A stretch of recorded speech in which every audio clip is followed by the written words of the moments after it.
नमस्कार दोस्तों, मैं महेंद्र सोनी स्वागत करता हूं आपका इस सेशन में। दोस्तों, आज के सेशन को स्टार्ट करने से पहले देखते हैं मोटिवेशनल कोट्स।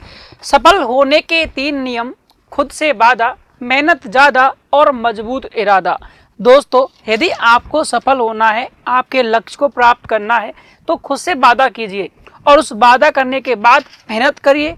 और मेहनत करने के बाद यदि आपके इरादे मजबूत होंगे, आपने जो वादा किया है उसके प्रति, तो कहीं ना कहीं आपको सफल होने से कोई नहीं रोक सकता। तो आइए दोस्तों, स्टार्ट करते हैं हमारे इस प्यारे से सेशन को। तो आज हम क्या डिस्कस करने वाले हैं, देखिए दोस्तों, आज का हमारा जो टॉपिक है उसका नाम है मानव पाचन तंत्र, ह्यूमन डाइजेशन सिस्टम के बारे में आज हम डिस्कस करने वाले हैं दोस्तों।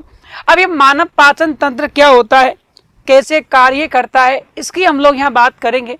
और मानव पाचन तंत्र से संबंधित जो महत्वपूर्ण जो ऑर्गन्स हैं, जो अंग है, उनकी हम यहाँ बात करने वाले हैं। तो दोस्तों आइए स्टार्ट करते हैं मानव पाचन तंत्र को। तो दोस्तों, हम डिस्कस करने वाले हैं कि हम लोग जो खाना खाते हैं, यह खाना किस प्रकार से हमारे शरीर के अंदर जाता है और इसका किस प्रकार से पाचन होता है, इसकी हम लोग यहाँ बात करने वाले हैं। तो देखिए, सबसे पहले आपको ये पता होना चाहिए कि वास्तव में पाचन होता क्या है। ये पाचन तंत्र जो है, ह्यूमन डाइजेशन जो सिस्टम है, ये कैसे कार्य करता है। तो देखिए, पाचन तंत्र की जो हम लोग यदि बात करें तो इसकी डेफिनेशन देख लीजिए एक बार कि पाचन होता क्या है।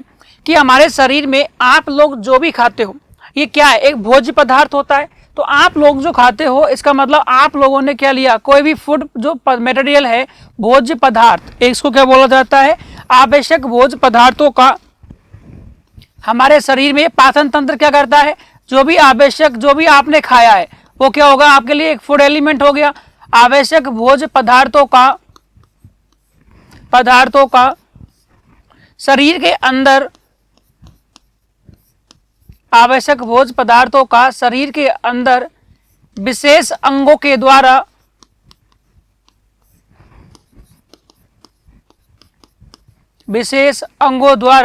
क्या किया जाता है, अपघटन किया जाता है, उनको तोड़ा जाता है।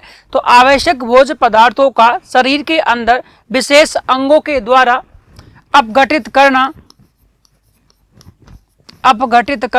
क्या कहलाता है दोस्तों, अपघटित करना ही पाचन कहलाता है। ठीक है ना। तो ये बात आपको याद रखनी है कि पाचन क्या होता है। तो ये पाचन की एक छोटी सी परिभाषा है जो आपको याद रखनी है कि हमारे शरीर में जो हम खाते हैं वो भोज्य पदार्थ होते हैं। ये भोज्य पदार्थ जब हमारे शरीर के अंदर जाते हैं तो इनका अपघटन होता है। इसका मतलब ये हुआ कि जो आपने खाया वो एक कठोर पदार्थ के रूप में था, कहीं ना कहीं कैसा था, एक भोज्य पदार्थ था जिसको सरल टुकड़ों में तोड़ा जाता है, जिसको छोटे छोटे विशेष टुकड़ों के अंदर क्या किया जाता है, तोड़ा जाता है। अब ये तोड़ने की जो प्रक्रिया है, ये प्रक्रिया किससे होगी दोस्तों, कहीं ना कहीं हमारे शरीर में कुछ ऑर्गन्स ऐसे होंगे जो कोई ना कोई अम्ल का स्राव करेंगे। ऐसा तो है नहीं कि अंदर कोई मशीन लग रही है, बस आपने खाना खाया, वो मशीन अंदर वर्क किया और आपका खाना पच गया। नहीं दोस्तों, हमारे शरीर के अंदर जो भोजन का पाचन होता है वह एंजाइमों की सहायता से हो सकता है, अम्लों की सहायता से, इनकी सहायता से ये होता है। ये बात आपको याद रखनी है। तो दूसरी बात, हमारे शरीर में जो भोजन का जो पाचन होता है, हमारे शरीर में भोजन का पाचन विशेष अम्लों, ये बात आपको याद रखनी है, विशेष अम्लों एवं एंजाइमों की सहायता से होता है। विशेष अम्लों एवं एंजाइमों की सहायता से होता है। एंजाइमों की सहायता से होता है। ठीक है दोस्तों, तो ये तो हुआ छोटा सा एक परिचय किसका, पाचन तंत्र का, ह्यूमन डाइजेस्टिव सिस्टम।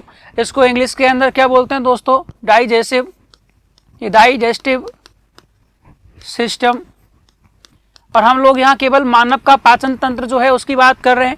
जो एनिमल्स होते हैं, जानवरों के अंदर ये प्रक्रिया थोड़ी सी अलग होती है, उनके अंदर अलग प्रोसेस होता है जिसकी हम अलग से बात करेंगे। हम आज केवल किसके बारे में पढ़ रहे हैं दोस्तों, मानव पाचन तंत्र के बारे में पढ़ रहे हैं।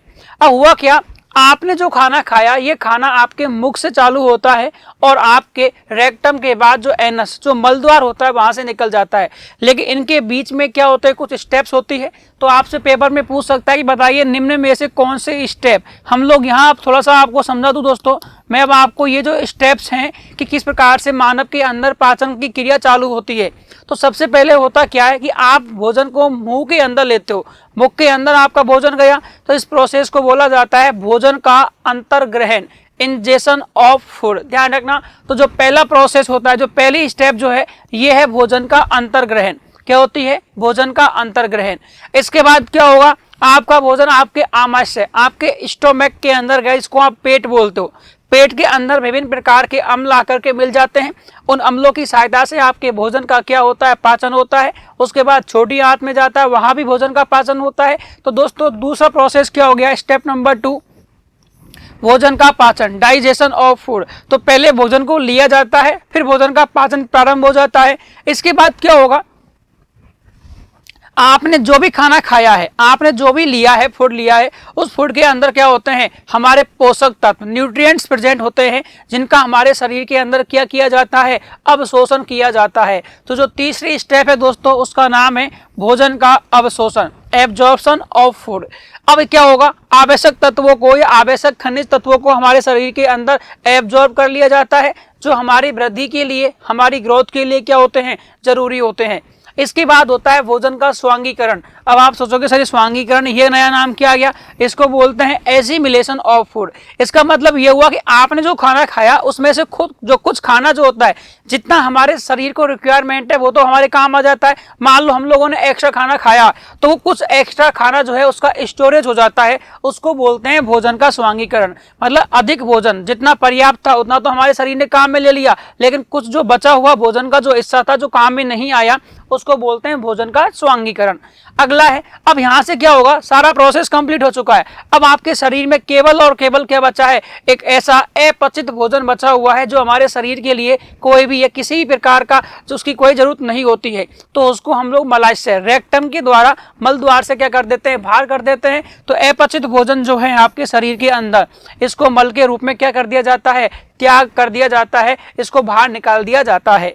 तो दोस्तों ये स्टेप पेपर में आएगी, तो आपको इनको याद रखना है। अब चलते हम लोग कि वास्तव में ये मानव पाचन तंत्र जो है, इसके अंदर कौन कौन से ऑर्गन्स हैं जो हमारे काम के हैं, जो वास्तव में इस पाचन की क्रिया को संभव बनाते हैं। तो दोस्तों देखिए, अब आपके सामने क्या है? यहाँ एक पाचन तंत्र से संबंधित यहाँ एक ह्यूमन, एक मानव का एक चित्र आपके सामने दिख रहा है। यहाँ मैं आपको सभी अंगों के नाम एक बार बता देता हूँ ताकि आपको याद रहे। देखो, सबसे पहले आप क्या करते हो? आप जो है भोजन को अपने मुख से क्या लेते हो? अंदर लेते हो। तो मुख के अंदर बहुत सारे अंग होते हैं, जैसे दांत है, जीभ है, लार है। तो ये भोजन आपकी कहाँ जाता है? इसको बोलते हैं ओरल कैविटी, और हिंदी के अंदर बोलेंगे दोस्तों मुख गुहा। तो सबसे पहले जो आपका भोजन है वो कहाँ जाएगा? वो आपके मुख गुहा के अंदर जाएगा, मतलब मुंह के अंदर जाएगा। ठीक है, ऐसे समझ लीजिए। इसको क्या बोला जाता है? ओरल कैविटी बोला जाता है।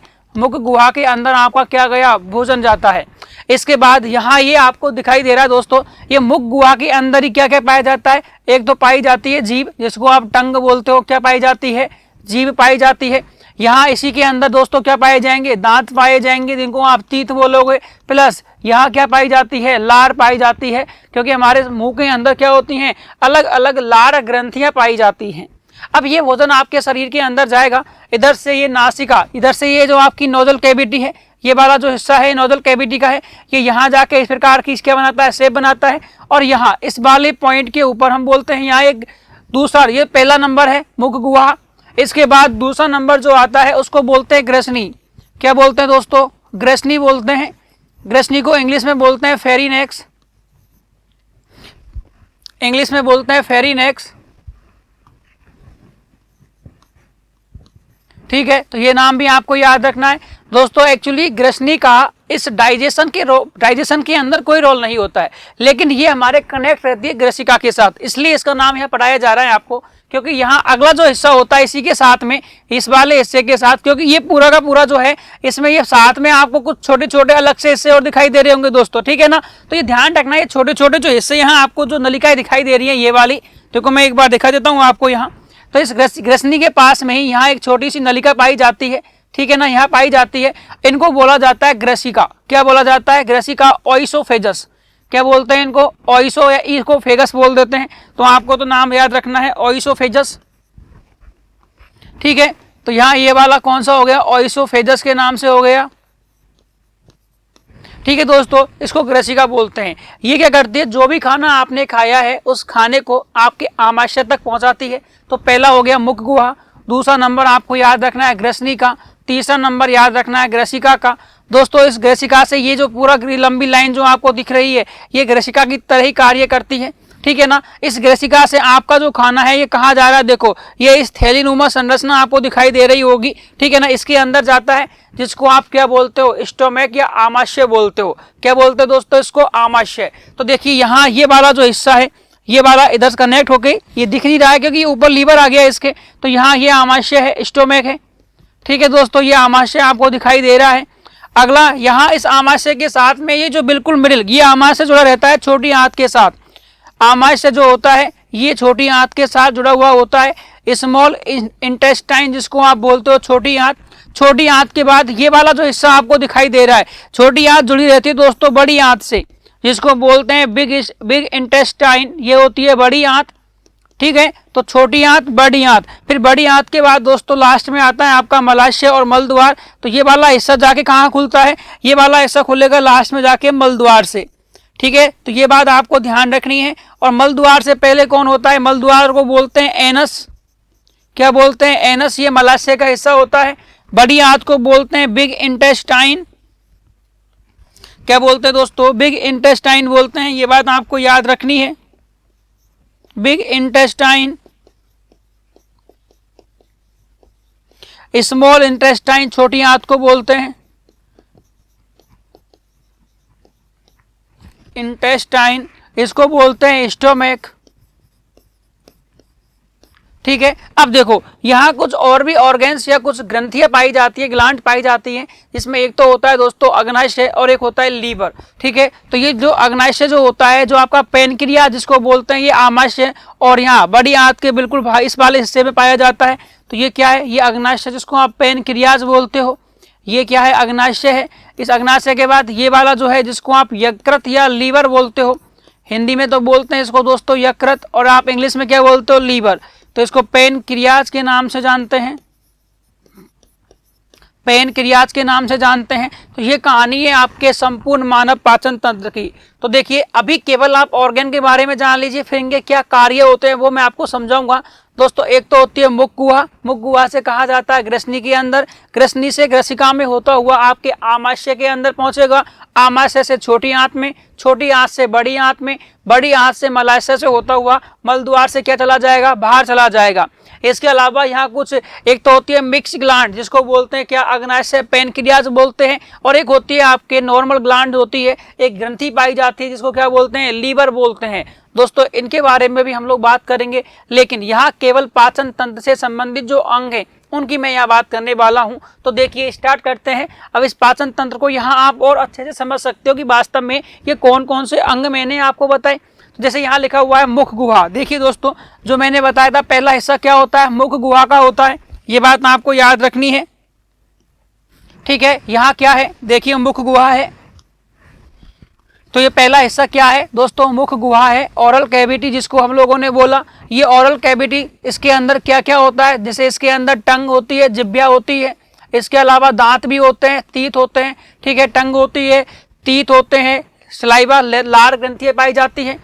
यहाँ से भोजन होता हुआ यहाँ दोस्तों इस वाले स्थान पर कौन होती है, ग्रसनी, क्योंकि ये देखो नासिका वाला हिस्सा, और इधर देखो आपको दो चीजें समझनी दोस्तों, क्या देखो क्लियर आपको समझ में आ रहा होगा। देखो ये तो है आपकी नोजल कैविटी, इसको तो क्या बोला जाता है, इसको बोला जाता है नोजल कैविटी, नासिका छिद्र बोला जाता है।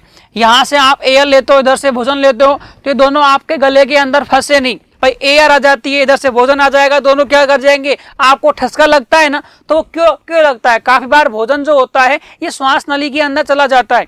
तो इन दोनों को बचाने के लिए एक एपिग्लोटिस, एक घाटी ढक्कन यहाँ लगा हुआ होता है, इसी के पास में होती है फेरिनेक्स। इस वाले हिस्से पे क्या पाया जाता है, फेरिनेक्स पाया जाता है, और इसके ऊपर क्या होता है, यहाँ इन दोनों को मिक्सिंग को रोकने के लिए उस फेरिनेक्स के ऊपर ही क्या होता है दोस्तों, एपिग्लोटिस पाया जाता है। उसके बाद आपका भोजन कहाँ जाएगा, ग्रसिका के अंदर जाएगा, ग्रसिका से होता हुआ कहाँ जाएगा, स्टोमक आमाशय के अंदर जाएगा, फिर आमाशय से होता हुआ दोस्तों कहाँ जाएगा, छोटी आंत और बड़ी आंत के अंदर जाएगा। देखो यहाँ लिखा हुआ है ना बृहदांत, इसका मतलब ये बड़ी आंत की बात कर रहा है, क्षुद्रांत इसका मतलब छोटी आंत का एक हिस्सा होता है, बड़ी आंत का एक हिस्सा होता है, इसको बोलते हैं कॉलन। क्या बोलते हैं, कॉलन। इस कॉलन से होता हुआ ये कहाँ चला जाएगा, गुदा द्वार के अंदर चला जाएगा। दोस्तों यहाँ लिखा हुआ है परिशेषिका, परिशेषिका का मतलब होता है अपेंडिक्स की बात कर रहा है, कि यहाँ एक अंग पाया जाता है जो हमारे शरीर में एक रेजिडुअल अंग की तरह कार्य करता है, जिसको बोला जाता है क्या, अपशेषी अंग, या जिसको बोलते हैं हम लोग अपेंडिक्स हो जाता है ना, ये उसकी बात करेगा। इसके अलावा यहाँ पैनक्रियाज होता है, यकृत होता है। दोस्तों जब यकृत के पास में ही क्या होती है, पित्त नली पाई जाती है। क्या पाई जाती है, पित्त नली पाई जाती है। अब देखो यहाँ लिखा हुआ है पित्ताशय, जिसको बोलते हैं गाल ब्लाडर। क्या बोलते हैं, गाल ब्लाडर, जिसको आप इंग्लिश के अंदर बोलते हो। तो ये पित्ताशय होता है जिसके अंदर किसका निर्माण होता है, पित्त का भंडारण किया जाता है। किसका भंडारण किया जाता है, पित्त का। इन सब की बात मैं करने वाला हूँ। एक होता है डायफ्राम। दोस्तों ये डायफ्राम, जिसके ऊपर आपके जो लंग्स होते हैं, जो फेफड़े होते हैं, ये क्या होते हैं, ये फेफड़े इस पर इकट्ठे मतलब एक तरीके से रखे हुए होते हैं, डायफ्राम बोला जाता है। हालांकि यहाँ हमें डायफ्राम की बात नहीं करनी है। तो देखिए पहला भाग क्या हुआ, मुख गुहा हुआ। ग्रसनी को छोड़ दिया जाए तो ग्रसिका, फिर आपका आमाशय, आमाशय के बाद छोटी आंत, छोटी आंत के बाद बड़ी आंत, और बड़ी आंत के बाद क्या आ गया, मल द्वार आ गया। ठीक है, तो ये सभी की हम लोग यहाँ बात करेंगे अभी कि वास्तव में ये मानव पाचन तंत्र के अंदर किस प्रकार से इनका प्रोसेस रहता है। ठीक है दोस्तों, तो आइए चलते हैं अगले बिंदु के ऊपर। अब अगला बिंदु आपके सामने है क्या, कि ये पाचन का क्रम क्या होता है। दोस्तों यहाँ से बनते हैं आपके क्वेश्चंस। तो देखिए पाचन का क्रम आपसे पूछेगा कि बताइए निम्न में से पाचन का सही क्रम कौन सा है। तो आपको पता है सबसे पहले भोजन कहाँ जाता है, मुख गुहा के अंदर जाएगा। मुख गुहा से कहाँ जाएगा, ग्रसनी में जाएगा।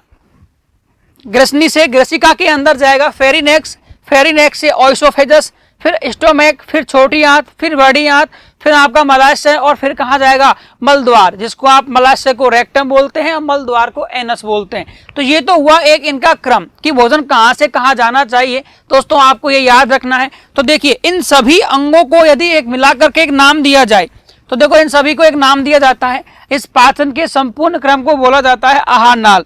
तो इस पाचन के पहला क्वेश्चन जो बनेगा कि बताइए आहार नाल का हिस्सा कौन कौन सा है। तो आहार नाल क्या होती है, इसके बारे में सुन लो दोस्तों। इसको बोला जाता है एलिमेंट्री कैनाल। इसको क्या बोलते हैं, इसको बोला जाता है एलिमेंट्री कैनाल, आहार नाल बोला जाता है। अब एलिमेंट्री कैनाल की यदि हम लोग बात करते हैं, आहार नाल की यदि बात करते हैं, तो ये सभी जो आपको दिखाई दे रहे हैं मानव के जो पाचन का जो क्रम है, इसको आहार नाल कहा जाता है। पाचन का या पाचन में काम आने वाले सभी प्रोसेस, पाचन का जो क्रम है, इसको आहार नाल के नाम से बोला जाता है। ठीक है, अगला क्वेश्चन आपसे यहाँ पूछ सकता है कि बताइए इस आहार नाल की लंबाई कितनी होती है। तो दोस्तों हमारे शरीर के अंदर आहार नाल की लंबाई लगभग 8 से 10 मीटर होती है। ठीक है, कितनी होती है, 8 से 10 मीटर होती है लगभग। इसको हम लोग बोल सकते हैं, फिट के अंदर भी आपसे इसको पूछा जा सकता है। इसकी एवरेज पूछता है तो 9 मीटर आपको करनी है, लेकिन लंबाई कितनी होती है, 8 से 10 मीटर इसकी लंबाई होती है। अब आपके दिमाग में क्वेश्चन आ रहा होगा कि ये पाचन का क्रम जो एलिमेंट्री आहार नाल से चालू होता है, यहाँ से ये क्वेश्चन आपको याद रखना है। बाकी प्रोसेस तो आपको पता ही है। सबसे पहले मुख के अंदर जाएगा, फिर ग्रसनी, ग्रसिका, आमाशय, छोटी आंत, बड़ी आंत, मलाशय, मलद्वार से बाहर हो जाएगा। ठीक है दोस्तों, तो यहाँ से दो क्वेश्चन बनते हैं कि आहार नाल क्या होता है और आहार नाल की लंबाई कितनी होती है। तो आहार नाल के अंदर ये सभी प्रोसेस आते हैं और इसकी लंबाई कितनी होती है, 8 से 10 मीटर के अंतर्गत ये आती है। अब चलते हैं हम लोग अगले बिंदु की ओर। अब आपके सामने दोस्तों अब हम एक एक करके बात करने वाले हैं। सबसे पहले मैं ओरल कैविटी की बात करूंगा कि मुख गुहा क्या होती है। तो सबसे पहले हम किसकी बात करेंगे, हम बात करने वाले हैं ओरल कैविटी की, कि ओरल कैविटी या मुख गुहा क्या होता है।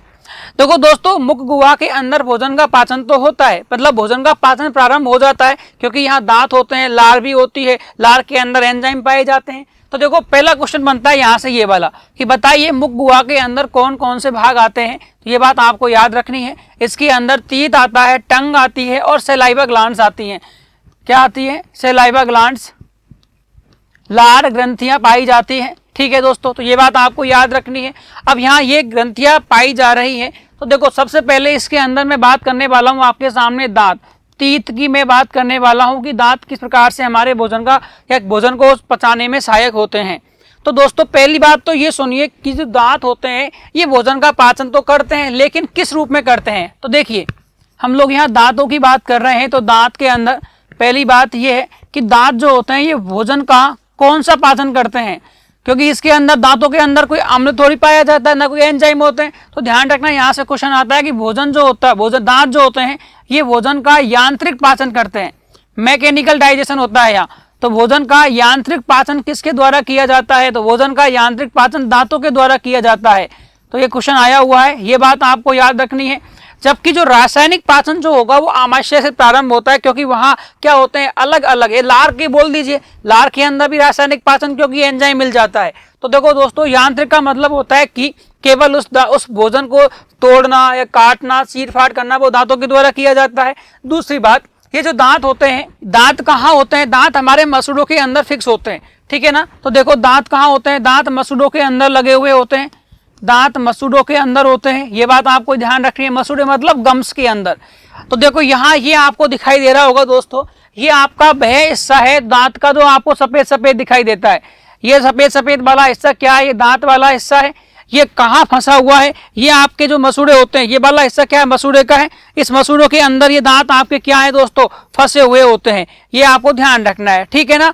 तो देखिए ये वाला जो हिस्सा आपको दिखाई दे रहा है, जो दांतों का जो सफेद भाग आपको दिखाई देता है, इसको क्या बोला जाता है? इसको बोला जाता है क्राउन। क्या बोला जाता है? क्राउन बोला जाता है। तो पहला क्वेश्चन यहां से आ सकता है कि दांतों का जो बाहरी भाग होता है, जो सफेद कलर का आपको दिखाई देता है, तो दांतों का बाहरी भाग, दांतों का बाहरी भाग क्या कहलाता है दोस्तों? क्राउन कहलाता है। ये बात आपको याद रखनी है। दूसरी बात, दांत आपके कहाँ होते हैं? दांत आपके मसूड़ों के अंदर फिक्स होते हैं। तो ये क्या है? ये मसूड़े वाला हिस्सा है दोस्तों, ये पूरा का पूरा पल्प कैविलिटी पाई जाती है यहाँ। तो ध्यान रखना, ये आपके मसूड़े हैं, गम्स जिनको आप बोलते हो, मसूड़े हैं। मसूड़ों के अंदर कौन होते हैं? मसूड़ों के अंदर आपके दांत पाए जाते हैं। तीसरी बात, यहाँ जब ये जो हिस्सा आपका मसूड़ों के अंदर होता है, जो आपको दिखाई नहीं देता, ध्यान से सुनना भाई, ये वाला हिस्सा हमें दिखाई देता है, लेकिन जो हिस्सा हमें दिखाई नहीं देता, तो हिस्सा कौन सा होगा? यह वाला हिस्सा होगा जो हमें दिखाई नहीं देगा। तो जो हिस्सा आपको दिखाई नहीं दे रहा है उसको बोला जाता है रूट, क्योंकि हमारे जो दांत होते हैं ये रूट्स, मतलब हमारे दांत जो मसूड़ों के अंदर फंसे हुए हैं उनको बोला जाता है रूट्स, ठीक है ना। तो ये दांत कहाँ होते हैं? मसूड़ों के अंदर फंसा हिस्सा जो होता है दांतों का, मसूड़ों के अंदर फंसा हुआ हिस्सा, मसूड़ों के अंदर फंसा हुआ भाग क्या कहलाता है? रूट कहलाता है। ये बात आपको ध्यान रखनी है कि क्वेश्चन आया हुआ है। ये क्राउन क्या होता है? हमारे दांत का जो सफेद हिस्सा आपको दिखाई दे रहा है, बाहरी भाग, उसको बोला जाता है क्राउन। दांत कहाँ लगे हुए होते हैं? मसूड़ों के अंदर। तो जो हिस्सा मसूड़ों के अंदर होता है वो कहाँ फंसा रहता है? रूट्स के अंदर फंसा रहता है, ठीक है। तो ये बात आपको याद रखनी है। अब इस दांत जो होते हैं इसके अंदर भी कुछ झिल्ली पाई जाती है, मतलब कठोर तो होते हैं, कठोर होने के कारण यहाँ सीमेंट और पेरिओडंटल झिल्ली मेम्ब्रेन पाई जाती है, उसकी बात भी मैं यहाँ करूंगा। तो देखिए मसूड़ों के अंदर कौन होते हैं? दांत होते हैं। अब ये दांत में जो सबसे जो कठोर भाग होता है दांतों का, हमारा आपको मेरा मुंह दिखाई दे रहा होगा, इस मुंह के अंदर एक तो है निचला जबड़ा, लोअर जो, और एक कौन सा है? ऊपरी वाला जबड़ा है, ऊपर वाला जबड़ा है दोस्तों। इनके अंदर क्या होते हैं? दांतों की स्ट्रक्चर फिक्स होती है। तो जैसे देखिए मैं यहाँ एक छोटा सा डायग्राम आपको समझा देता हूं एक बार, ताकि आपको थोड़ा दिक्कत नहीं आए समझने में। जैसे मान लो ये आपका जबड़ा वाला हिस्सा है, ठीक है दोस्तों, क्योंकि मैं मुख कैविटी की बात कर रहा हूँ, ओरल कैविटी की हम लोग बात कर रहे हैं। तो यहाँ क्या रहते हैं? आपके दांत फिक्स रहते हैं, फंसे हुए होते हैं ये वाले दांत, ठीक है। ये वाला फिर इसमें आपकी जीभ आ जाती है, टंग आ जाती है, ये वाला पीछा हिस्सा आपका निकल जाता है कहाँ? आमाशय, छोटी आंत, ये वाले में। तो ध्यान से सुनना, तो ये वाला होता है, इसमें एक तो होता है ऊपरी जबड़ा और एक होता है निचला जबड़ा। एक तो होता है ऊपरी जबड़ा लोअर जो, और एक होता है लोअर जो, एक होता है अपर जो, एक तो होता है निचला जबड़ा और एक होता है ऊपरी जबड़ा, ठीक है ना। हम इसको थोड़ा सा यहाँ से हटा देते हैं ताकि समझने में आपको आसानी रहे। एक होता है ऊपरी जबड़ा। तो हमारे दांत कहाँ लगे हुए होते हैं दोस्तों? जबड़े के अंदर ही दांत होते हैं। आपके दांत जो होते हैं वो जबड़ों के अंदर ही तो पाए जाते हैं। अब दांतों की संख्या कितनी होती है? तो देखो यहाँ पहला क्वेश्चन तो ये आया हुआ है कि दांत कहाँ लगे होते हैं? निचले जबड़े में और ऊपरी जबड़े में। अब क्वेश्चन यहाँ से आपसे ये भी पूछ सकता है कि बताइए इन दोनों जबड़ों में कौन सा जबड़ा गति, जब आप भोजन को पचाते हो, भोजन को खाते हो, तो बताइए यहाँ कौन सा जबड़ा गतिमान रहता है और कौन सा जबड़ा स्थिर रहता है? दोस्तों ध्यान रखना, यहाँ हमेशा निचला जबड़ा जो होता है ये भोजन के पाचन के दौरान क्या रहता है? गतिमान रहता है, जबकि ऊपरी जबड़ा आपका क्या रहता है? स्थिर रहता है। ये क्वेश्चन आया हुआ है। ये वाला जबड़ा क्या रहता है? कांस्टेंट, इसका कोई भी मोशन नहीं होता है। ये क्या रहता है? जब आप भोजन का पाचन करते हो तो ऊपरी जबड़ा स्थिर रहता है और निचला जबड़ा क्या रहता है? गतिमान। देखिए ऐसे करते हैं तो नीचे वाला ही चलता है ना, ऊपर वाला फिक्स रहता है। तो ये बात आपको ध्यान रखनी है। ये क्वेश्चन आया हुआ है कि भोजन के पाचन के दौरान हमारा निचला जबड़ा गतिमान जबकि ऊपरी जबड़ा क्या रहता है, स्थिर रहता है।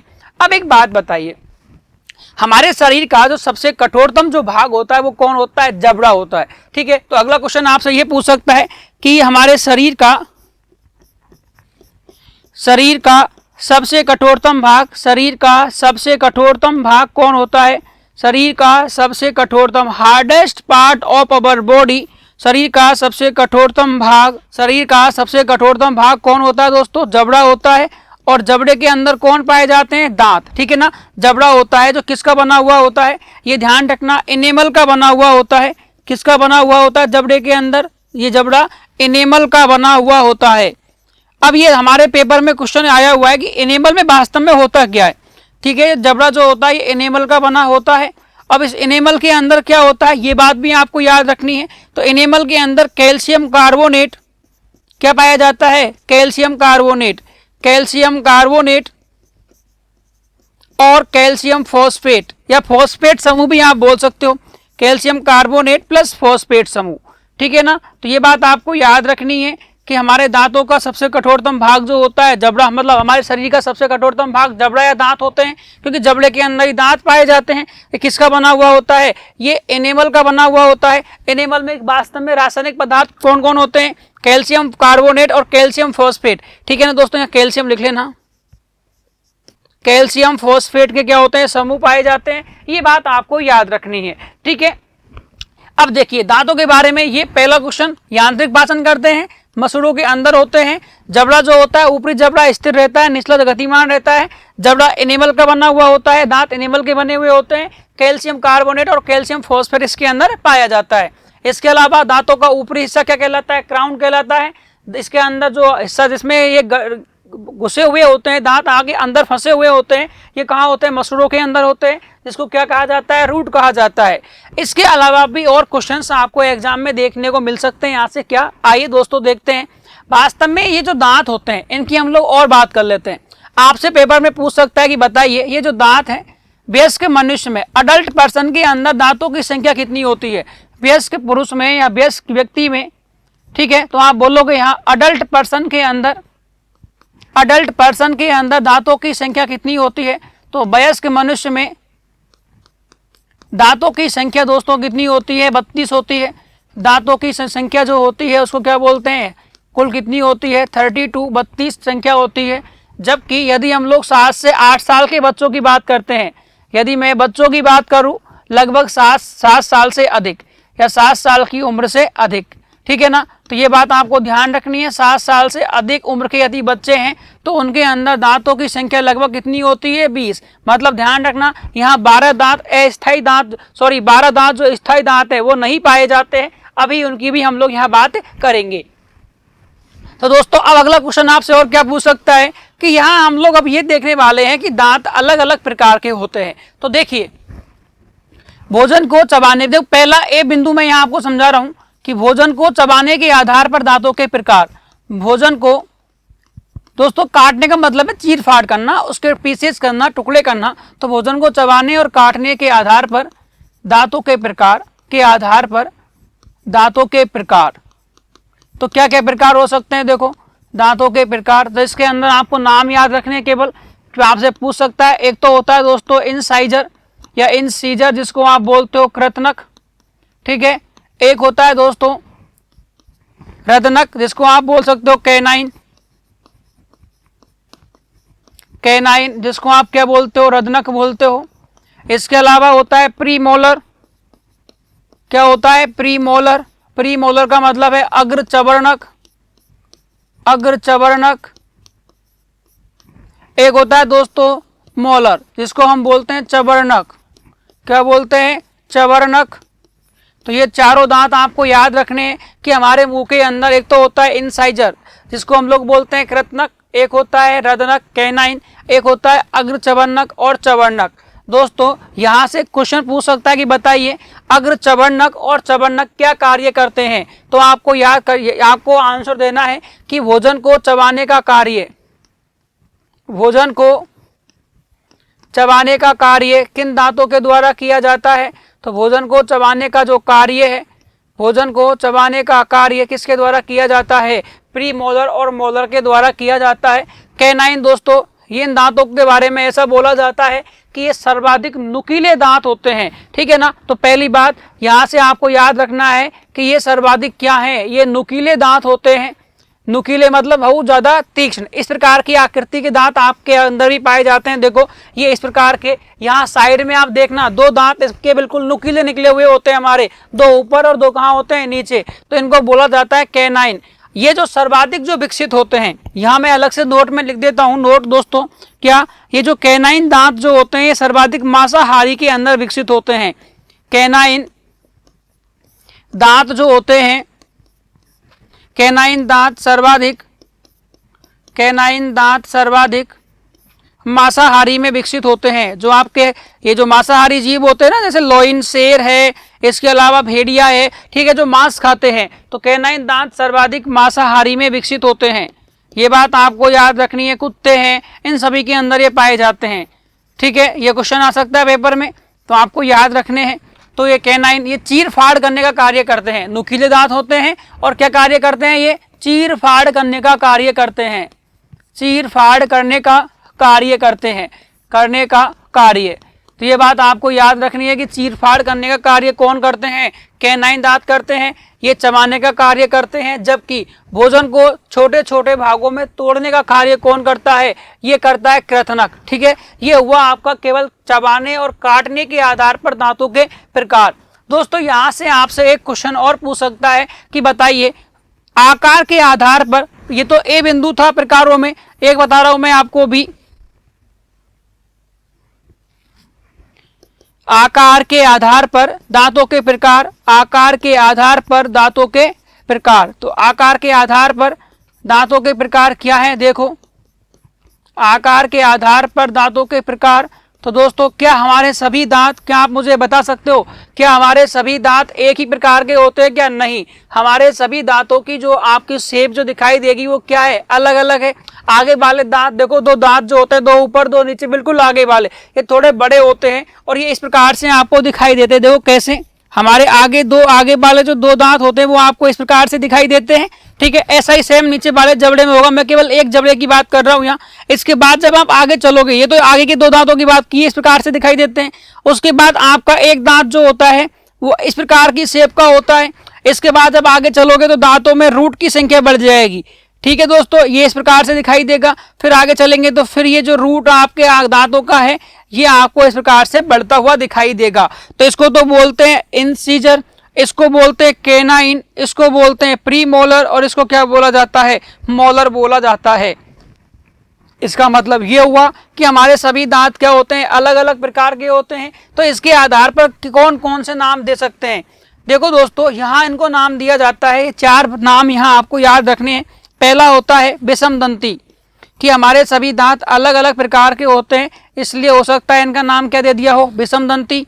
एक होता है कि हमारे दांत मसूड़ों के अंदर होते हैं, इसलिए इनको बोलते हैं गर्तदंती। क्या बोलते हैं? गर्तदंती। हमारे सभी दांत एक साथ नहीं आते हैं, पहले कुछ आते हैं फिर बाद में आते हैं, इसका मतलब इनको बोलते हैं द्विवार दंती। क्या बोलते हैं? द्विवार दंती, 2 बार आने वाले दांत। इसके अंदर स्थायी और अस्थायी हो सकते हैं। और एक होता है दोस्तों एक बार दंती, जो पूरे जीवन काल में केवल एक ही बार आते हैं, इनको बोलते हैं एक बार दंती। ये बात आपको याद रखनी है। विषम दंती इनको बोलते हैं हिट्रोडोंट। क्या बोलते हैं? हिटेरोडोंट बोलते हैं। इसके अलावा गर्त दंती इनको थिकोडेंट बोलते हैं। इसके अलावा द्विबार दंती डाइफायोडोंट बोलते हैं और एक बार दंती मोनोडाइफायोडोंट बोलते हैं, ठीक है, इसको बोलते हैं मोनोफायोडोंट, ठीक है दोस्तों। तो ये बात आपको याद रखनी है। ये क्या होते हैं? हमारे सभी दांत अलग अलग प्रकार के होते हैं। तो विषम दंती हमारे दांत मसूड़ों के अंदर होते हैं, इसलिए गर्त दंती। द्विबार दंती मतलब कुछ दांत ऐसे होते हैं जो हमारे जैसे 7 से 8 साल की या 15 साल तक की उम्र में आते हैं। उसके बाद कुछ दांत ऐसे होते हैं जो स्थायी होते हैं। होता है ना, बचपन में आपके दांत टूटते होंगे, इसका मतलब वो दांत जब आप बड़े होते हो तो वापस भी आ जाते हैं। लेकिन मान लो 40 साल की उम्र में आपका दांत टूट गया तो वो वापस नहीं आएगा, इसका मतलब वो स्थायी दांत हो गया। और जो दांत टूट करके वापस आ जाता है तो वो अस्थायी दांत हुआ। तो दोस्तों ये बात आपको ध्यान रखनी है। एक बार दंती, द्विबार दंती, गर्त दंती और विषम दंती, ये हुआ दांतों के प्रकार। अब हम लोग यहाँ बात करने वाले दोस्तों आपके सामने इस दांतों से संबंधित कि 2 प्रकार के दांत सूत्र होते हैं। अब हम लोग यहाँ डेंटल फॉर्मूला दांत सूत्र की बात करेंगे आपके सामने। किसकी बात करेंगे? दांत सूत्र की। क्या है दांत सूत्र? देखिए, ये दांत सूत्र जिसको डेंटल फॉर्मूला भी कहा जाता है, ये पेपर में आपके हालांकि आता नहीं है, लेकिन मान लो गलती से आ जाए तो इसको आपको समझना होगा क्या है डेंटल फॉर्मूला। देखो दोस्तों, दांत सूत्र जो होता है इसको लिखा जाता है ऊपरी जबड़े में दांतों की संख्या, तो ऊपरी जबड़ा जिसमें देखनी है आपको दांतों की संख्या, बटे निचला जबड़ा, इसमें भी देखनी है कुल दांतों की संख्या, तो ऊपरी जबड़े और निचले जबड़े में यहाँ देखनी है कुल दांतों की संख्या, और इसको गुना कर दिया जाता है किससे दोस्तों? 2 से गुना कर दिया जाए तो आपके पास क्या निकल के आ जाएगी? कुल दांतों की संख्या निकल के आ जाएगी। अब यहाँ देखिए, यदि हम लोग वयस्क मनुष्य की बात करते हैं, वयस्क मनुष्य की यदि हम लोग बात करते हैं, तो वयस्क मनुष्य के अंदर क्या होता है? कुल दांत कितने होते हैं? 32। तो ये कैसे आते हैं ये आप समझ लीजिए। देखिए, एक तो होता है इंसीजर, एक होता है कैनाइन, एक होता है प्री मोलर और एक होता है मोलर। दोस्तों हमें पता है कि इंसाइजर जो होते हैं 2 तो ऊपरी जबड़े में होते हैं और 2 ही कहाँ होते हैं? निचली जबड़े में। कैनाइन एक ऊपरी वाले जबड़े में होता है और नीचे वाले जबड़े में भी होता है। इसके अलावा प्री मोलर, ये दोस्तों 2 ऊपर होते हैं, 2 नीचे होते हैं, और मोलर ये 3 ऊपर होते हैं और 3 नीचे होते हैं। तो ये 21-23 के नाम से आपको याद रखना है। तो ये कितने हो गए? देखिए, हम लोगों ने बोला, मैं एक साइड की बात करता हूं तो 2 ये होते हैं हमारे पास, इधर आई 2 होते हैं, नीचे भी 2 होते हैं। कैनाइन एक इधर पाया जाता है, एक नीचे पाया जाएगा। अब एक का मतलब ऐसा नहीं है कि एक है, एक इधर एक इधर। अभी मैं इनको 2 से मल्टीप्लाई कर दूंगा तो संख्या कितनी आ जाएगी वो मैं आपको समझा रहा हूँ। तो दोस्तों यदि इसको हम लोग टोटल निकाल के और मल्टीप्लाई बाई 2 कर देंगे तो हमारे पास क्या आ जाएगा? दांतों की संख्या 32 आ जाएगी। किसके अंदर? वयस्क मनुष्य के अंदर। देखिए, 2 और 1 3, 3 और 2 5, 5 और 3 कितना होता है? 8। 2 और 1 3, 3 और 2 5, 5 और 3 कितना हुआ? 8। तो 8 ऊपर 8 नीचे, कुल कितना हुआ? 16। 16 को गुणा करेंगे 2 से तो कितना आ जाएगा? 32 आ जाएगा। ये तो वयस्क मनुष्यों के अंदर हुआ। यदि हम बात करते हैं दोस्तों बच्चों के अंदर, बच्चों के अंदर इस सूत्र को बोला जाता है प्राथमिक दांत सूत्र। ठीक है ना, इसको प्राइमरी डेंटल फॉर्मूला बोला जाता है। तो प्राथमिक दांत सूत्र बच्चों के अंदर निकाला जाता है। तो इसमें क्या होगा? तो प्राथमिक दांत सूत्र में फॉर्मूला तो वही रहेगा, ऊपरी जबड़े में दांतों की कुल संख्या, निचले जबड़े में दांतों की कुल संख्या, इन दोनों का योग करके 2 से गुणा कर देंगे। तो देखिए, ये हुआ ICPM और M। दोस्तों यहाँ ध्यान देने योग्य बात क्या है कि यहाँ ये 2 और 2 हो सकते हैं, ये 1 और 1 हो सकते हैं, लेकिन प्री मोलर नहीं पाए जाते हैं, और ये वाला संख्या भी 2 के रूप में होती है। ठीक है ना, तो इसके हिसाब से यदि आप देखते हो तो कितना हुआ? 2 और 2 4 और 1 5, 2 और 2 4 1 5, कुल 10 दांत हो गए आपके ऊपरी जबड़े और निचले जबड़े में। इसको गुणा कर देंगे किससे दोस्तों? 2 से। तो दांतों की संख्या कितनी आ जाएगी? 20 आ जाएगी। कितनी आ जाएगी? 20 आ जाएगी। तो यहाँ फॉर्मूला याद रखने का तरीका ये होता है 21-23, 21-23, ये तो वयस्कों के अंदर, जबकि बच्चों के अंदर याद रखना है 21-02, 21-02 के 21-02, 21-02 के नाम से। तो यहाँ आपको समझ में आ रहा है कि बच्चों में दांतों की संख्या 20 होती है। इसका मतलब बच्चों में कितने दांत अनुपस्थित हैं? तो बच्चों में दांत जिनकी संख्या अनुपस्थित है, तो आपको याद रखना है कि बच्चों में दांतों की संख्या जो अनुपस्थित होती है कितनी है? 12 होती है। ठीक है दोस्तों, तो ये हुआ दांत सूत्र। दांतों के प्रकार और दांतों के बारे में समझो, आपकी जानकारी है जो आपको देना है वो हम लोगों ने यहाँ समझाया। अब इससे संबंधित कुछ और बातें भी मैं आपको बताने वाला हूँ। देखिए, यदि हम लोग यहाँ बताएं दोस्तों कि ये दांत जो होते हैं, मैंने बोला कि बच्चों में 12 दांत अनुपस्थित होते हैं। बच्चों में 12 दांत अनुपस्थित होते हैं। तो 12 दांत में आपसे अलग अलग पूछ सकता है कि बताइए बच्चों में 12 दांत अनुपस्थित है, इसमें प्री मोलर और मोलर की संख्या कितनी होगी? तो अनुपस्थित दांत, तो बच्चों में 12 दांत क्या होते हैं? अनुपस्थित होते हैं। ये दांत कौन कौन से हैं? देखिए, बच्चों में 12 दांत क्या होते हैं? अनुपस्थित होते हैं। अतः इनमें दांतों की संख्या कितनी है? देखिए, तो 12 दांत में दोस्तों प्री मोलर होते हैं और एक क्या होता है? मोलर होता है। तो यहाँ यदि इस वाले पिछले वाले फॉर्मूले में आप देखते हो दोस्तों, तो क्या है? देखिए, यहाँ प्री मोलर यहाँ ऊपर भी नहीं है, नीचे भी नहीं है। होना कितना चाहिए था? 2 और 2 कितना? 4। 4 को 2 से मल्टीप्लाई करोगे तो 8। इसका मतलब यहाँ इन बच्चों के अंदर प्री मोलर कितने हैं? 8, इनकी अनुपस्थिति है। और मोलर 1 और 1 2 होने चाहिए थे, 2 2, लेकिन 1 1 है, मतलब 4 ये हो गए। इस तरीके से कुल 12 दांत क्या रहते हैं? एब्सेंट रहते हैं। किनके अंदर? बच्चों के अंदर। ठीक है दोस्तों, और पॉइंट, एक पॉइंट और यहाँ याद रख सकते हो आप क्या, कि दांत जो हैं इनको जो कठोर करता है, तो दांतों को कठोर, जो दांत जो है ये जो कठोर होते हैं ये किसकी वजह से होते हैं, ये फ्लोरीन की वजह से होते हैं दोस्तों। ये बात भी आप याद रखना, दांत जो हैं ये फ्लोरीन की वजह से क्या होते हैं, कठोर होते हैं। ये बात आपको पता होना चाहिए। इससे संबंधित इससे ज्यादा क्वेश्चन आपके एग्जाम में बनेंगे नहीं, आएंगे तो यहाँ से ही आते हैं। अब हम लोग बात करें, ये तो हम लोगों ने अंदर की बात की दांतों की, लेकिन दांत से पहले दोस्तों हमारे क्या होते हैं, लिप्स, होठ होते हैं। तो ये होठ जो होते हैं इन पर पाई जाती है लेबियल ग्रंथि, और लेबियल ग्रंथि जो होती है ये एक पदार्थ का सिक्रेशन करती है जिससे आपके होठ जो है वो नम या सॉफ्ट बने हुए रहते हैं। ठीक है, तो ये बात आपको याद रखनी है कि होठों पर क्या पाई जाती है, लेबियल ग्रंथि पाई जाती है जो होठों को नम बनाए रखती है। होठ किसके काम आते हैं दोस्तों, होठ शब्दों के उच्चारण में कार्य करते हैं, उच्चारण में हमारी सहायता करते हैं। तीसरी बात, होठ इसके अंदर यदि हम लोग बात करें, देखो क्या, ये पूरा का पूरा एक ह्यूमन की मैं थोड़ा सा एक स्ट्रक्चर बना देता हूँ यहाँ। ठीक है दोस्तों, ये ह्यूमन है। ठीक है, अब ये ह्यूमन यदि है तो यहाँ क्या होगा, इस वाले एरिया की, ये वाला तो जबड़ा हो जाता है, इस बाहर ये वाले तो क्या है, लिप्स, ये तो क्या है, होठ। इसके अंदर ये वाला हिस्सा जहां पर दांत लगे हुए होते हैं, ये वाला हिस्सा जहां आपके दांत होंगे, जिसमें दांत फिक्स रहते हैं, इसको क्या बोलते हैं, मसूड़े। ठीक है ना, इसको क्या बोलते हैं, मसूड़े। और ये बीच में दांत, मसूड़े, और ये होते हैं साइड में गाल, चिक्स बोलते हैं इनको, है ना। तो ये जो बाल, जो आपके गाल जो होते हैं, ठीक है ना, मसूड़े। और यहाँ मान लीजिए हम लोग बाहर वाले हिस्से की बात करते हैं, साइड में इस वाले हिस्से की बात करते हैं, तो क्या बोलोगे, गाल।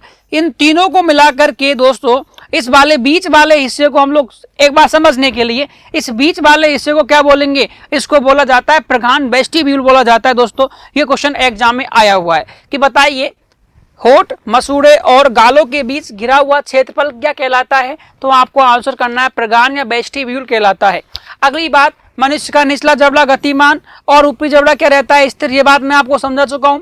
जब भोजन में, जब आप लोगों ने भोजन को मुख के अंदर लिया, उसको छोटे छोटे टुकड़ों के अंदर क्या किया, उसको विभाजित किया, और उसके अंदर जब लार मिल जाती है तो इस प्रकार भोजन को क्या कहा जाता है, ऐसा भोजन जिसमें लार मिल जाती है उस भोजन को कहा जाता है दोस्तों बोलस। वेरी वेरी इंपॉर्टेंट है ये लाइन, ये आपको याद रखनी है।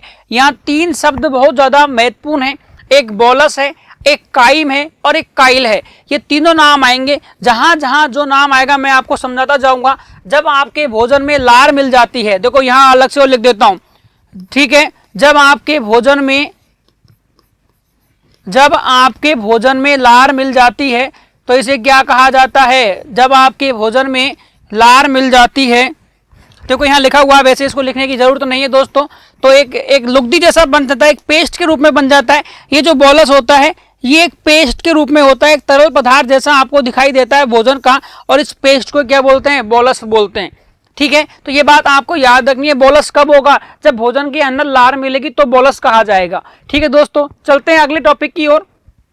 अब हम लोगों ने पढ़ा दांत, अब हम लोग यहाँ पढ़ने वाले हैं प्रमुख लार ग्रंथियां, इनको आप बोल सकते हो मेन या important saliva glands, main saliva glands, इनके बारे में हम लोग बात करने वाले हैं। मेन सलाइवा ग्लैंड्स, प्रमुख लार ग्रंथियां।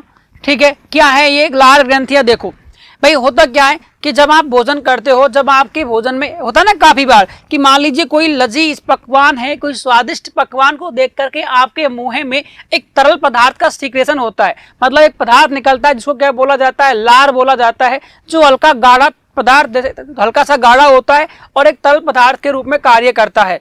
तो दोस्तों पहली बात, ये क्या करता है, ये भोजन को हल्का क्या बनाता है, नरम बना देता है। जब भोजन में लार मिल जाती है, सुनना, जब भोजन में लार मिल जाती है, इसका मतलब ये हुआ कि भोजन लसलसा हो गया, तो कहीं ना कहीं ये भोजन को पचाने में हमारी सहायता कर रही है। तो जब भोजन में लार मिल गई तो भोजन कैसा हो जाता है, लसलसा हो जाता है।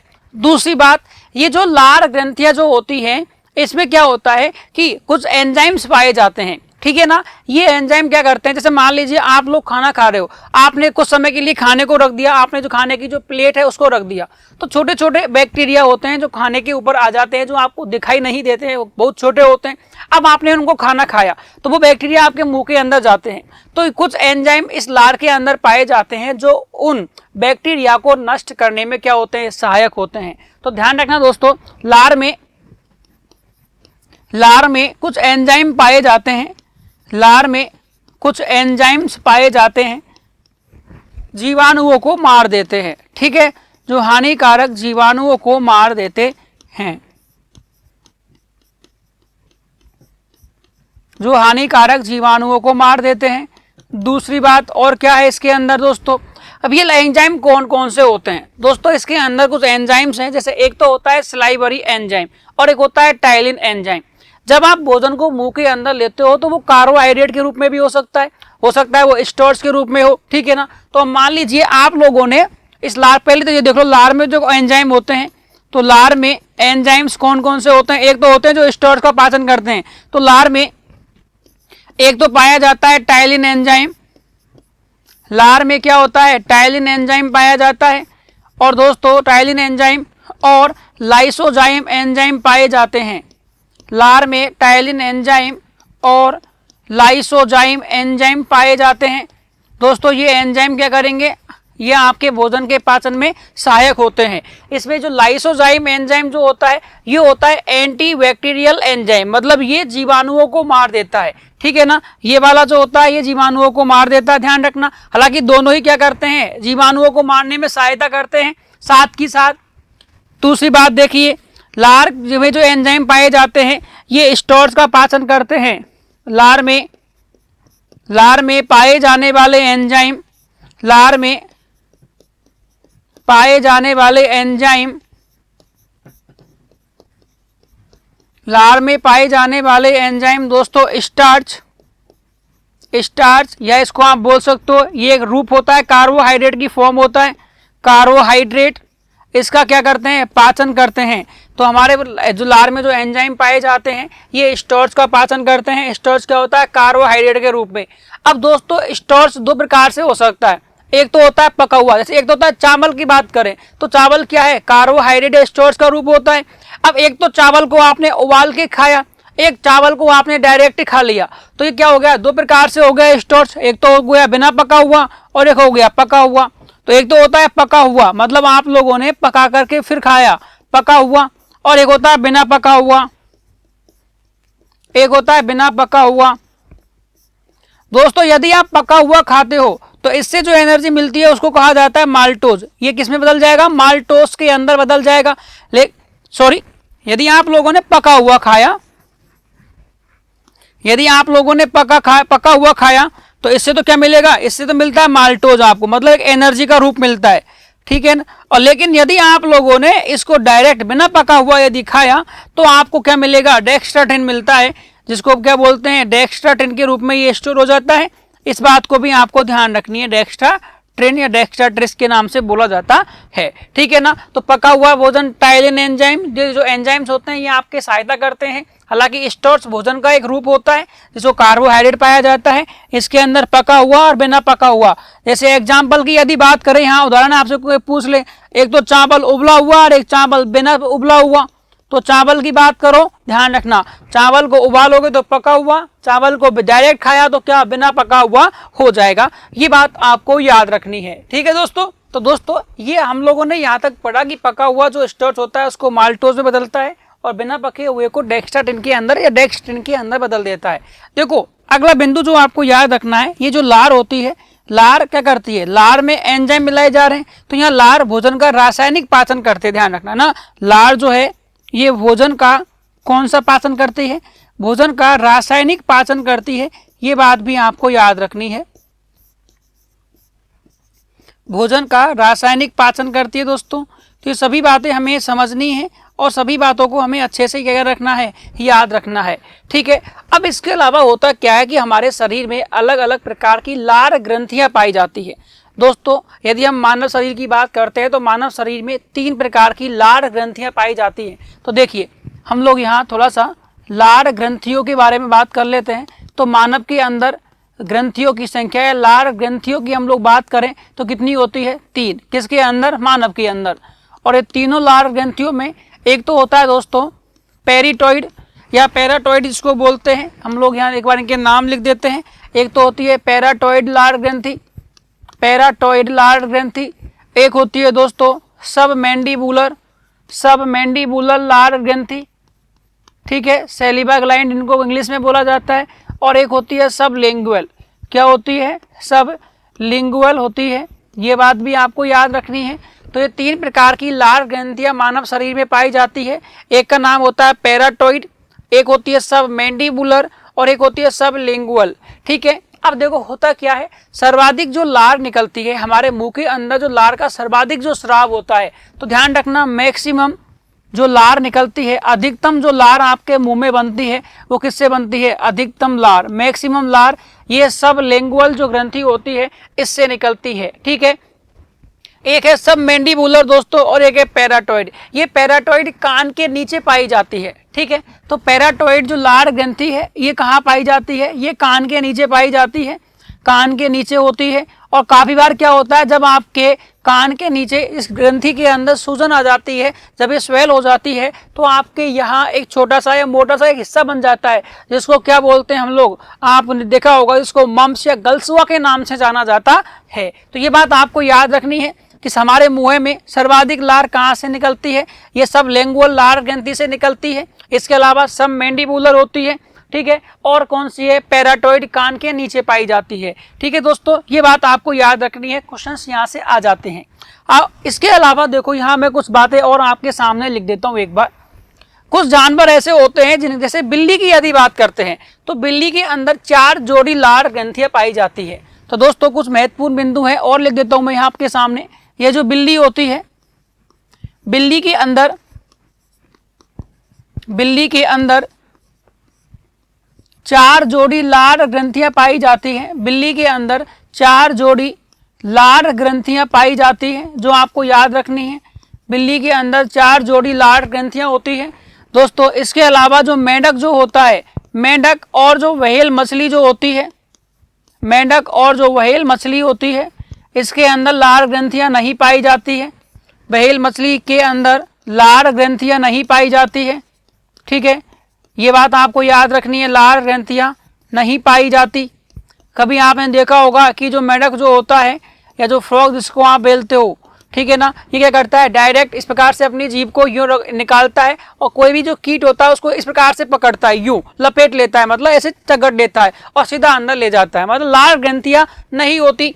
इसके अलावा दोस्तों और आपको क्या याद रखना है, देखिए ये जो लार ग्रंथियां जो होती है जिसमें टाइलिन एंजाइम पाया जाता है, इस टाइलिन एंजाइम को एक दूसरा नाम भी होता है।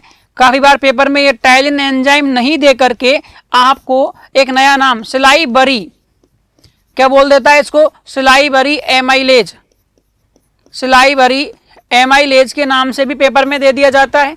अब देखिए हमने लिखा है कि लाइसोजाइम एंजाइम जो होता है ये एंटी बैक्टीरियल एंजाइम है दोस्तों। ये जो है लाइसोजाइम एंजाइम जो होता है ये जीवाणुओं को नष्ट करता है, इसलिए इसका नाम होता है एंटी बैक्टीरियल,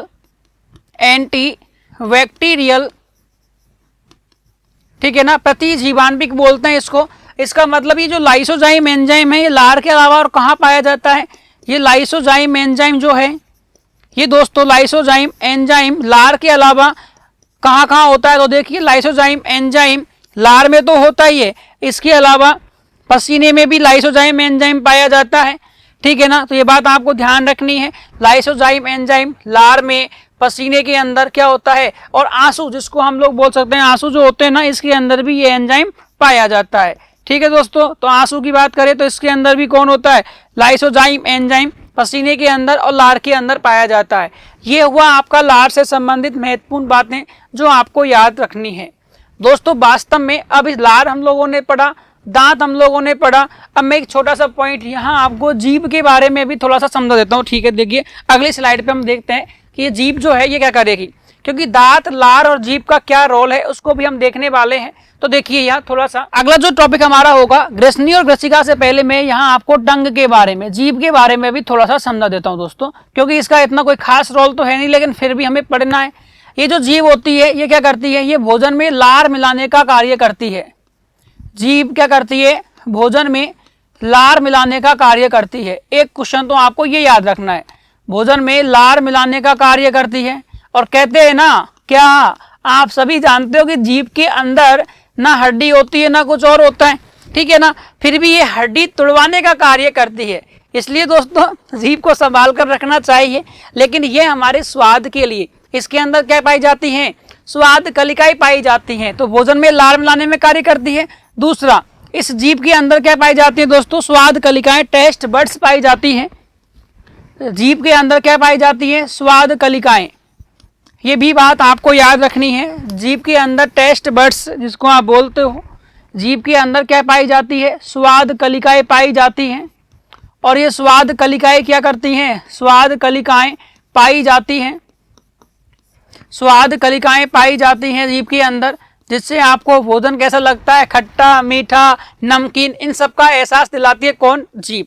इस जीभ के बारे में यदि हम बात करें दोस्तों, तो इस जीभ की जो स्ट्रक्चर होती है, इसकी जीभ की जो स्ट्रक्चर होती है वो कुछ इस प्रकार से होती है। हमारी आगे से ये वाला हिस्सा होता है और पीछे वाला हिस्सा इस प्रकार से आपका होता है।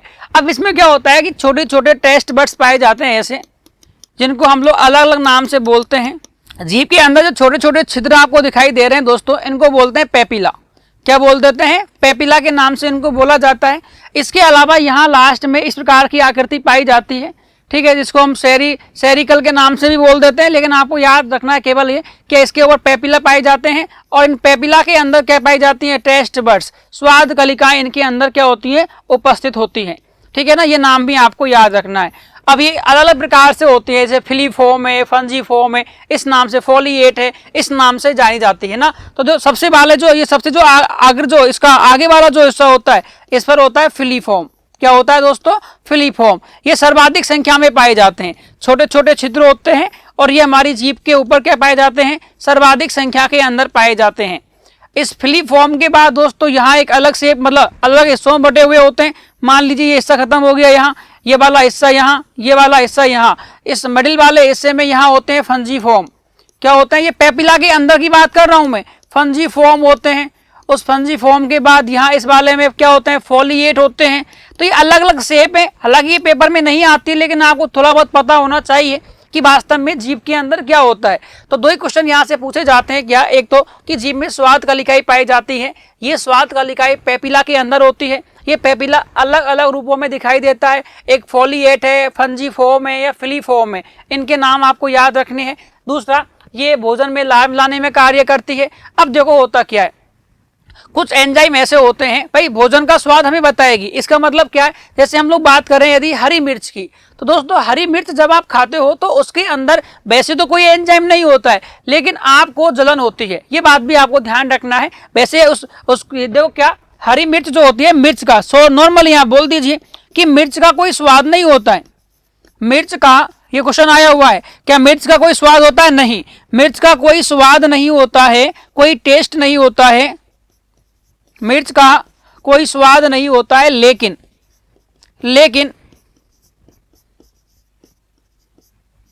यह तंत्रिकाओं में जलन पैदा करती है।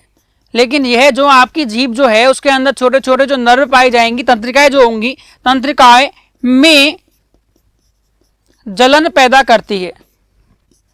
तंत्रिकाओं में क्या करती है, जलन पैदा करती है। ये बात आपको याद रखनी है, तंत्रिकाओं में जलन पैदा करती है। तो पेपर में आया हुआ क्वेश्चन है कि मिर्च के अंदर कोई स्वाद नहीं होता है, फिर भी हमें जलन का अनुभव होता है। क्यों? क्योंकि इसके अंदर कुछ ऐसे एंजाइम पाए जाते हैं जो हमारे जलन का अनुभव हमें करवाते हैं। ठीक है, अब देखिए यहाँ ग्रसनी की बात करते हैं, फेरिनेक्स।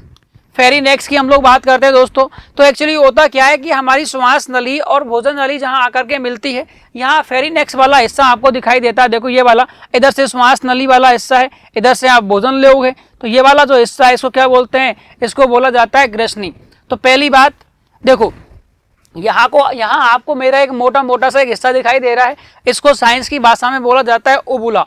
तो दोस्तों पहली बात, ग्रसनी में क्या पाया जाता है, यहाँ एक ओबुला नाम की स्ट्रक्चर पाई जाती है, UVULA ओबुला पाया जाता है। ये ओबुला क्या करेगा दोस्तों, जिसको आप सामान्य भाषा में क्या बोल देते हो, काग या कौवा, इसको सामान्य भाषा में आप क्या बोल देते हो, काग या कौवा इसको बोला जाता है। एक बात तो आपको ये याद रखनी है। दूसरा, ये जो ग्रसनी फेरिनेक्स जो होती है, ये मेरी जो आवाज़ आपके पास आ रही है, ये कहीं ना कहीं ग्रसनी की सहायता से आपके पास पहुंच रही है, क्योंकि ये ओबुला क्या करता है, ये आवाज़ उत्पन्न करता है। ठीक है ना, तो ग्रसनी के अंदर क्या क्रिएट होती है, साउंड। तो यहाँ से क्या निकलती है, आवाज़। यहाँ से क्या आती है, आवाज़ आती है। ये बात आपको ध्यान रखनी है दोस्तों। यहाँ से क्या आती है, आवाज आती है। अगली बात जो आपको याद रखनी है क्या, कि इसका पाचन में कोई रोल नहीं होता। पाचन में नो रोल, मतलब पाचन में कोई भूमिका नहीं होती। पाचन में कोई भूमिका नहीं होती।